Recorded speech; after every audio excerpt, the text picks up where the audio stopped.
Well, for my next fact, you spoke about the ATU index, and it Yes, was so too those are those numbers. complicated for me to totally understand. I know the AT and U stand for three different surnames, and the A was the first dude to give the index a go around the Yeah, 1910s. essentially what it is Then the they just T they it's just a way for them to to categorize a story. trace. Yeah, to say here these elements always appear in this kind of story. And this type of story is known as the Beauty and the Beast story.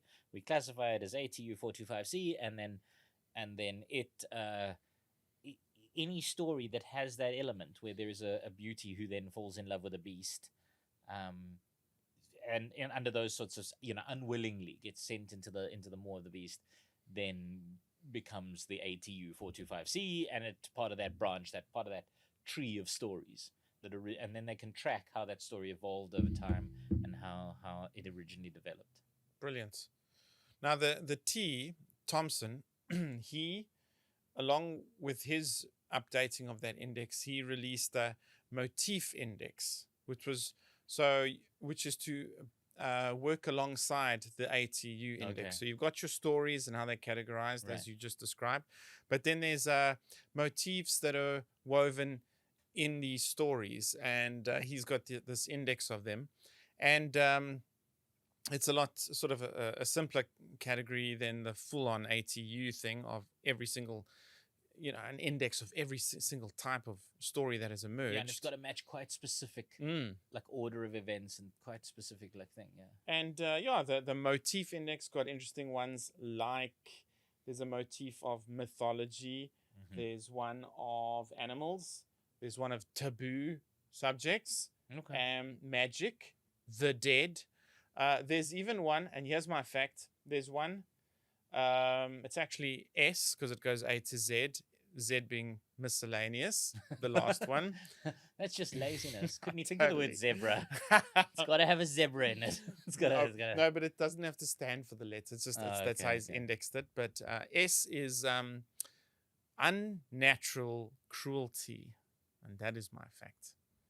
Unnatural. So there's actually a theme that gets woven. How does he determine what unnatural cruelty is, though? Like it's what was considered casual cruelty,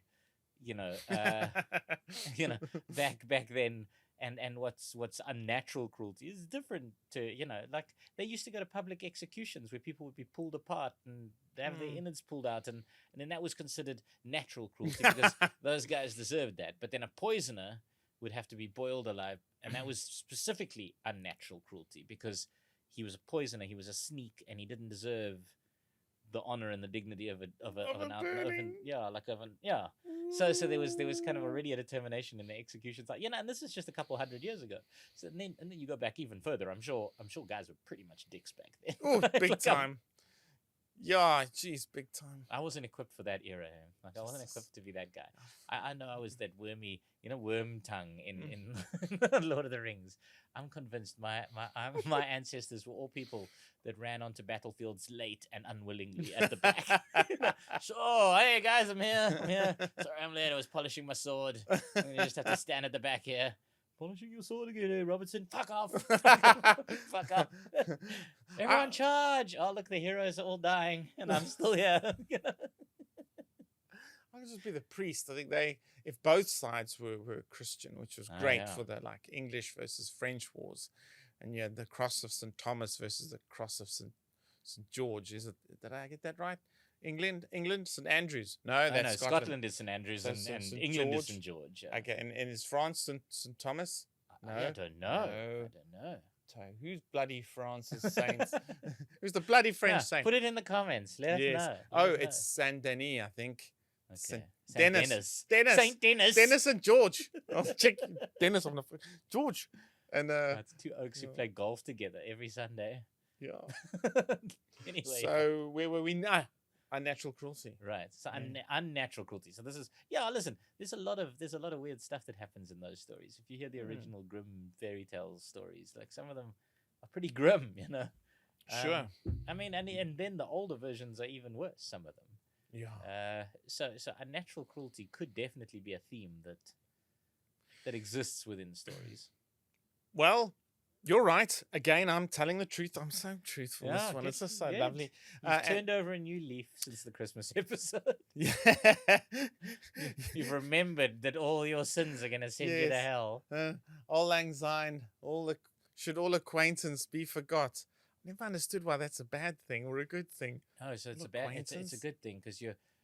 The idea is that you're gonna. Oh, this is a total aside This as is well. debt. That you're gonna forgive debt. Yeah, you're gonna Brilliant. forgive debt and you're gonna forgive wrongs that were done to you. So we start the new year on a new leaf. You see. Imagine ABSA emails all their customers. Yeah, oh, that's fine. Should all acquaintance be be forgotten. forgot? Yeah, old lang syne, fellas. Your houses are now yours. Yeah. But back to the unnatural cruelty on the motif index S. One example of it is Cinderella. Mhm. As soon as so what they'll do is they'll just write down the plots of the thing I read, and in brackets, as soon as it hits one of those motifs, they just got brackets and they index the and shame a stepmother living with a stepmother and two stepdaughters who then make you live as a slave and sleep in the ashes. Is that And the unnatural base cruelty? is unnatural cruelty. Yeah. Yeah. And yeah, man. And it's like, I've in my last few years, I've got quite into the psychology of narcissism, and Dr. Ramani. I love her kind of vibe and how she has analyzed the whole thing. But one of the things surrounding a narcissism is you don't just get a narcissistic person in isolation. There's often a narcissistic system, often families. Must have read Cinderella as a Yeah, child, right? they're not all not everyone in the family is a narcissist, but they kind of support the system. There's a central narcissist that those around have to support. And then, if in the modern world you go, damn it, I'm reading all this stuff about narcissism. Why didn't they teach us this stuff? It would have spared me so much pain had I learned to navigate certain individuals. Well, there were stories like Cinderella, You've got so much deeper thoughts about Cinderella than I do, because you know what my primary memory of Cinderella is. And apologies to people who don't speak Afrikaans, but my primary memory of Cinderella is my Afrikaans teacher, Meneer Nokia, told us a filthy joke about Cinderella, because. I don't know if you know the joke. Do you know the joke? I know what her name is. Yeah. Exactly. Yeah. Exactly. The joke was, what do you call Livo Hexie after she set her vagina on fire? Aspoestertjie. Which is Cinderella in Afrikaans. And it also means... But I mean, Dietz might help us here, because Cinderella, because Cinder, as in, she worked in the soot in the bottom. Yeah. So I'm imagining us. Okay, so there's the us. Ash, yeah. Okay, us. And we're getting something. We're getting a note. Hang on, Houston, we have a problem. We're getting something from Dietz. Us. Root. What? As in soot. Soot and root. Yeah, but it's not in Cinderella's name. Like Cinder is it? You see, Dietz, this is why we put you in the cave. So root and soot. Yeah. Anyway. Okay, but the aspoester, why the aspoester? I don't know. The puss is a bonus word. They in just there. left it.